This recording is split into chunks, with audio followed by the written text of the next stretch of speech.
Broadcasting live from the Business RadioX studios in Woodstock, Georgia, it's time for Cherokee Business Radio. Now, here's your host. Welcome to Cherokee Business Radio. Stone Payton here with you this morning, and this is our special monthly Woodstock Arts segment, for which we were all very well prepared and ready to go this morning. Poor Brian. Of course, we have with us Brian Gamel with Woodstock Arts, and he was sitting here waiting at the studio for me, and I got here a little bit late, but we're here now. We're all here now. And I was actually right there at the green a little while ago. I stopped by the little Alma container there in the backyard of Reformation, had me a little green tea. I was sipping. I noticed we got the tent up, so we got stuff happening soon, I suspect. Yeah, we have a lot of stuff going on. It's the summer months, so the green's in full swing. We got stuff going on at the Reeves house, and summer camps are in tow.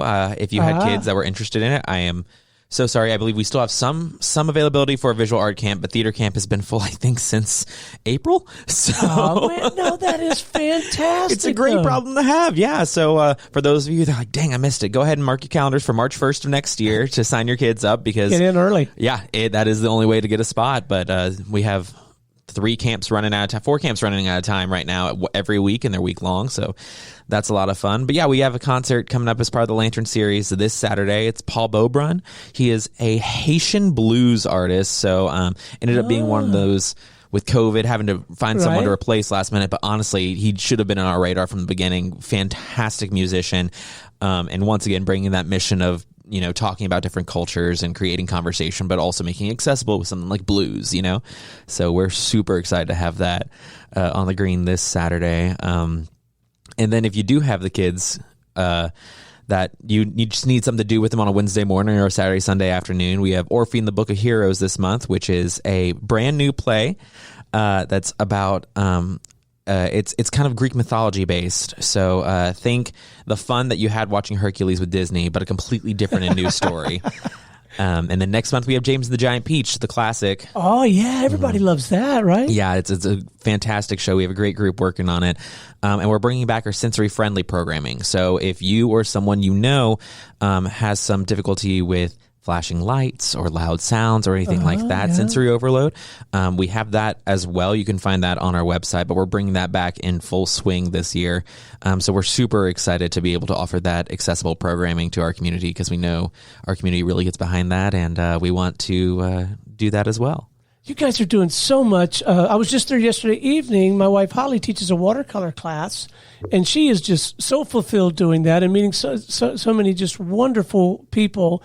And you guys are thriving. Just stuff going on there every day. Oh, I got there a little bit before class was over, and there was the bar cart parked out there on the green, and there was a cornhole a tournament league, something going on. Yeah, cornhole is always happening up there. We're about to have the giant LED screen permanently installed out there. So if you saw family night last month with Star Wars out on the green, we had the movie. That one was just a quick fix, because as everyone knows, shortages and delays on shipments and those very lovely things. We were dealing with the same thing, but we are installing that new screen for next Thursday, and then it'll just be out there. So we'll be able to pump out a lot more movies, talking about doing an indie film festival next year. Nice. Sporting events. So if you're, hankering for a place to watch Championship Saturday this December, we might have a SEC Championship watch party or something along those lines. So we'll have to see where the year takes us, but we're super excited to have that, to be able to open up that programming. I love it. And at these events, often there's a beer or a wine cart or something like that. And so at the Lantern Series, You can bring your own food, but please get your beer and wine there. But there's a marvelous selection, and you can have a nice little picnic and all that stuff. Yeah, we actually really encourage people to bring their own food, make it into a whole thing. We have a table decorating contest. So when you purchase a table, you can win a table for the next one. It's a north of $120 value most of the time. That if all you have to do is really decorate and go all out, and you can win $120 worth of an experience. So Good luck competing with the black airplane folks, right? Yeah. They like to think that they're the best decorated, but they're just the loudest. They're definitely the loudest. You're not going to beat them on that front. I'm sporting their socks today just for that reason. But they're our presenting partner, and it is also sponsorship renewal season. So we're talking to all of our sponsors and making sure they want to stick around for the next year. But also, if you're interested in sponsoring, our season goes August through July. So that kicks off right about now. So go ahead and reach out through our website or any of our social medias. Those are all at Woodstock GA, I believe. But the website's woodstockarts.org. So. And you've got sponsorship kind of built into a menu, but you guys can get very creative too. If you've got an idea or some different ways you want to bundle some stuff, I mean, you're talking about some open ears and some very creative people. For sure. And, the basic is almost every place has, or almost every segment of the organization has kind of a bronze level and then kind of a gold level, silver level, gold level, and then presenting. Obviously, they work their way up in price from that point. Sure. But, the different benefits you get. We recently, I believe Chris Van Zant. He recently signed on as our presenting partner for the theater for next season. And he started doing the math and went, wait, this is a great deal. I'm getting a lot of perks for this and just getting to throw my business's name up for every theater show where, you guys have thousands of people coming in throughout the year. So, it is a fantastic deal. And we want to make sure that you get the best experience out of it as a business owner. So right now, I suspect your head's down managing all of this and not out on the road finding new acts and entertainment for us. So what is your cycle? You'll do that in the fall or something like that? Yeah, that's closer to the fall and winter. We try to solidify everything by early of whatever the calendar year is so that we can announce it. I will go ahead and say we've I think almost have the calendar for next season completely finalized with all programming, which is crazy that it took us this long to do it, but the organization's grown so much, right? So I can tell you right now, go ahead and mark your calendars for about April 15th of 2023 through the end of May. Sweet. We will always have at least 3 things going on. There's going to be a gala on my first wedding anniversary. There's concerts. There's theater shows. We have more theater shows than we've ever had coming up next year, and a lot of great gallery exhibits, including we have one. It's technically going to enter next season, but we have one opening up. I believe it's the Thursday, so it's the 23rd of this month. So June 23rd. It's a competition show where people from all across the state have submitted work, and they're going to be ranked and judged, and there's prizes and that whole thing. So we'll be bringing that back next season. Okay. But we're going to expand it to the entire Southeast. So, and we'll be bringing back favorites like Small Town, Small Works, where artists that live a certain distance from Woodstock doing pieces that are a certain size that make it affordable for you to find things over the holidays. So we're super excited to bring that back as well. So this installation coming up, is it a certain type of medium or is it different media? It's different media entirely. I believe we mostly have 2D work. There could be a couple of sculptures and things in there. Right. But yeah, so it is mostly 2D work from my understanding. Granted, Nicole has been curating all that artwork, so I might get back to the office and her say, hey, what were you talking about there? It's all 3D, Brian. But she has some cool exhibits coming up next year, including she's been working with the city on a public art project that should happen in the next couple of months or so. It might be even sooner, just trying to get all the pieces out onto our property as well as a couple of other places. And I think we're trying to get a mural up there. If you're familiar with the green, the shipping container that's sitting on top of the restroom shipping containers. There's going to be a mural there. That's always been the plan, just trying to find the right artist to share the vision. But yeah. One of the things I remember about those shipping containers is Holly and I were just moving to town. There was like that reveal night, and everybody was very excited about the programming, but they were particularly excited about the restroom containers. That got the biggest applause.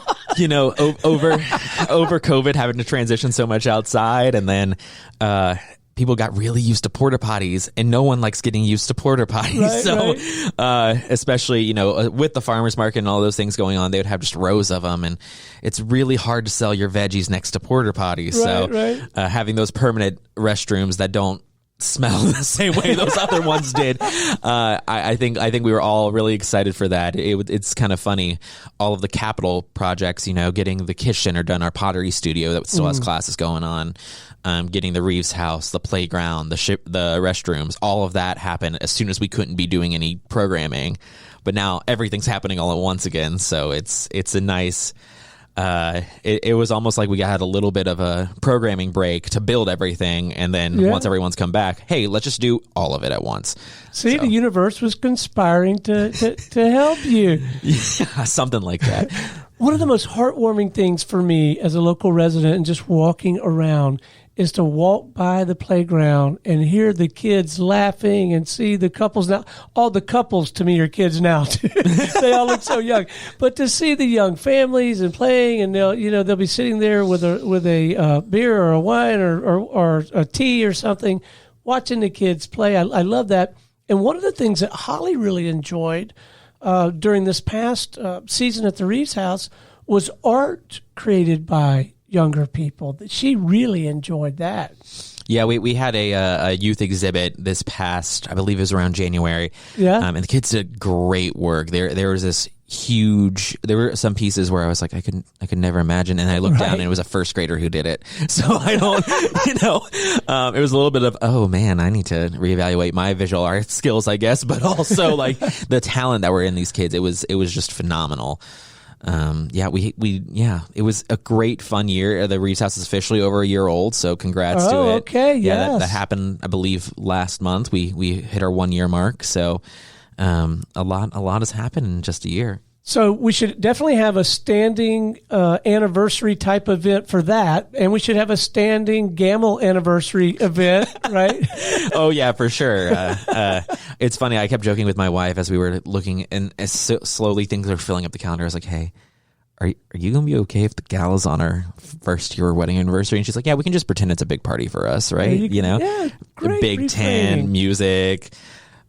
The normal things you have for your first anniversary, 600 of your closest friends, something like that. But and so in my mind, from my vantage point, you guys, you and your wife, you have like this utopian lifestyle because she's at the Pie Bar, right? Yeah, she's the GM of Pie Bar, so she's working at both the Marietta and Woodstock locations. And then you are neck deep in the Woodstock art scene. I mean, I'm sure there's work involved, but it just looks like such a fun, fulfilling lifestyle. Yeah, we both really enjoy what we do in this community, and it's a lot of fun to see people come from all over the place into Woodstock. And it's like you said, there's a lot of young families, and we're in a really weird place for an arts organization too, because we'll go to these meetings with the Georgia Presenters. I think I've talked to you about it in the past, but for those who don't know what I'm talking about, it's a group of the venues that present music acts throughout the state. So we all go and meet, and a lot of times they'll talk about, man, we just want a younger audience. We want a younger audience. We can have a young audience, and that's really cool. That means that our audience is going to grow with us in a sense, right? So, but we are in a weird place for an arts center where the average age of a patron for most places is probably in the 60s to 70s, and ours is probably squarely in the 40s. So we have a nice young group, but we also have classic Woodstock supporting us as well. So it's a nice place to be at. So the theater schedule, like what's the name of it again? Orpheus and the Book of Heroes. So it's basically Orpheus and there's several. There's several of them happening. You can catch them. There's several appearances. Yeah. So for our summer shows, because they're more geared towards kids right now, which look at next season, because there's some adult programming for the summer next season. All right. But for this season, we will be having both Orphe and James on Saturdays and Sundays at 2:30 p.m. And then Wednesday mornings at 10 a.m. Our summer camps are there, so they get to see the show. But also, we know parents still work over the summer, and sometimes grandparents are taking care of the kids. And what better way to give them something to do than to come to a show at 10 a.m. on a Wednesday and get them all geared up and get to see some fun and exciting theater live. And the theater's right there behind the Chambers building, or part of the Chambers building where we go and listen to the local leaders tell us what's going on, right? Yeah, if you're familiar with where Woodstock is that right there, the corner of Town Lake Parkway in Maine. It's my second lily pad. Right, walking to town. My first one is Zips. Yeah, no, right. Believe me, I know where Woodstock is. Yeah, so you just if you drive into town and you park in that giant parking lot and go, man, that building looks like a church. It used to be, but now it's a theater and still is on Sundays. But we have our theater programming in there as well as most of our offices. Right. All right. So, what do you think people should be thinking about and doing to get ready for the balance of the season? They should go to the website.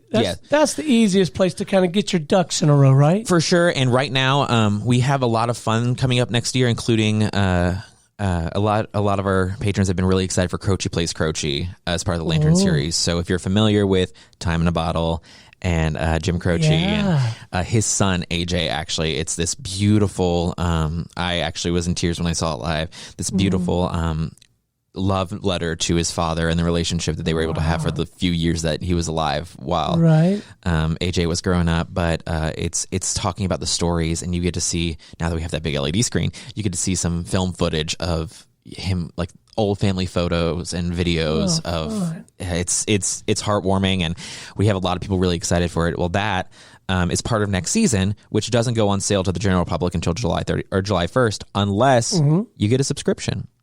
Which you can get a subscription right now. If you head over to our website, just look for that information. But we will also be getting a new ticketing system July 1st. Really? Yes. So it'll be more integrated to our website than ever before. If you're familiar with our theater, we're actually going to do some reserved seating in there as well, so that you don't have to show up for your Spotlight Kids show at 4 p.m. for a 7:30 go to make sure you have the perfect seat. You can just go ahead and purchase those seats in advance. And if you get a theater subscription, you get the premier seating for cheaper than the back of the house seating. Oh, wow. So there's a pro tip. Yeah, honestly, subscriptions for no other reason than just you get your spot and it's the cheapest option available. It's fantastic, and you already have something planned and can invite friends, and it's a whole fun time. But yeah, that new ticketing system we're very much looking forward to. We'll be able to scan in tickets, do all those fantastic things that you will come to expect from theaters these days. But we just haven't been able to up to this point. But now we're super excited to work with them, and All right, so before we wrap, let's talk a little bit about community involvement. Surely there's plenty of opportunity to volunteer. We touched on business sponsorship a little while ago, but there's ample opportunity if you want to get involved and support this effort. There's always plenty to be done, yes? Yeah, for sure. We are a volunteer-run organization. We always have been. We always will be. It's important for us to be involved with the community as a nonprofit. There's no reason to not be, right? This is a fantastic community that wants to be involved in the arts, so why not embrace that? Sure. So whether you're looking to be involved as someone who hands out programs, if you want to show up to one of these city functions at a table and just talk about what we do because you're just so energized about it. Right. If you want to help hang a gallery exhibit, if you want to see a concert for free, but toss out some beers as well, those. And if you want to design some lights, some costumes, some scenic work, any of that, you can, once again, you can do that through our website. You can get that information. But Camille, our volunteer and event manager, is now on full time. So, oh, really? Yeah, we're super excited to be able to bring her on full time because that means more attention given to our volunteers and more opportunities. So we're trying to grow that program, and as well as just grow some appreciation to have some of those events. We did a visionary only paint and sip, which visionaries are what we call our volunteers. Side note. But we had a visionary only paint and sip, so they had the opportunity to have a discounted paint and sip class together and just hang out and get to know each other. So we're really building a little micro community here in the greater Woodstock community. That was another thing I thoroughly have enjoyed is the art on the spot, where you could visit with the artists while they're doing their thing, and often they'll have a couple little examples. I mean, you have such a marvelous variety. It's not all one thing. You guys rock. Yeah, we stay busy over there. I'll tell you. I'll tell you what. Like I said, we've been playing with the calendar. We have these giant blown up month by month calendars, and everyone wrote in a different color to make sure what was what. And I don't know if we have less than 700 events coming up next year. So wow. If you're looking for something to do, we'll always have it. All right, so let's leave everybody with the right coordinates. The main thing is the website right now. That's the best thing. 1,000%. 1,000% the website is the best place to get your information. Libby, our marketing manager, has also done a great job across Facebook and Instagram as well. And email. I'm email. Oh, yeah. She's a rock star on email. Right. But if you're looking for that thing when you're just scrolling around, Facebook and Instagram are a great place to visit too. Okay, so the website is WoodstockArts.org. Well, that's easy enough. Yep, keeping it simple and clean. Yeah, tap into the Facebook and the Instagram and enjoy that and use it to inform your plans, but also to share with the people that you know. Yeah, of course. We obviously always want to grow this community, and we love to bring new people in and share some new ideas and do all those lovely things. Yeah, well, keep up the good work, man, and thanks for coming by and visiting, even if your producer shows up a little late. Hey, man, thanks for getting out of bed for me. Happy to do it. All right, this is Stone Payton for Brian Gamel and Woodstock Arts and everyone here at the Business RadioX family. We'll see you next time on Cherokee Business Radio.